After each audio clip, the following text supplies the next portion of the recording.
حکومت نے پیٹرولیم مصنوعات کا فائدہ عوام تک پہنچایا۔ پیٹرولیم مصنوعات سستی ہونے سے آج لوگوں کے چہروں پر رونق ہے۔ نگراں وفاقی وزیر اطلاعات مرتضیٰ سولنگی کا تقریب سے خطاب، کہا عوام کی فلاح و بہبود کے لیے اقدامات کیے جا رہے ہیں۔ نگراں حکومت کا عہد ہے ملک جس حالت میں ملا اس سے بہتر حالت میں چھوڑ کر جائیں گے۔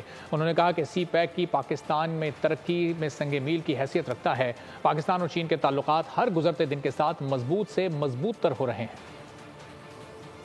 یقین ہے کہ آج کافی لوگوں کے چہروں پر کچھ رونق ہے۔ جو پچھلی رات جو اقدامات کیے گئے ہیں، پیٹرول کی قیمتوں میں 40 روپے کی کمی اور ڈیزل میں 15 روپے کی کمی، مکمل جو فائدہ ہے وہ لوگوں تک پہنچانے کی کوشش کی ہے۔ صوبائی انتظامیہ، وفاقی حکومت، ضلعی انتظامیہ کوشش کرے کہ پیٹرول اور ڈیزل کی قیمتوں میں اضافے کے بعد جو کارگو اور لوگوں کے جو کرایوں میں اضافہ ہوا تھا اور جس کے نتیجے میں اشیاء ضرورت میں بھی قیمتوں میں اضافہ ہوا تھا، اس کو اب نیچے لایا جائے، کیونکہ یہ بہت بڑا ریویژن ہے، ڈاؤن ورڈز ریویژن پرائسز میں۔ موجودہ حکومت جس کا یہ عہد ہے کہ ملک جس حالت میں ملا ہے اس سے بہتر حالت میں لوگوں کے پاس چھوڑ کر جائیں۔ اس سال جب ہم 10 سالہ سالگرہ منا رہے ہیں سی پیک کی۔ سبسکرائب کریں اور بیل دبائیں تاکہ کوئی خبر رہ نہ جائے۔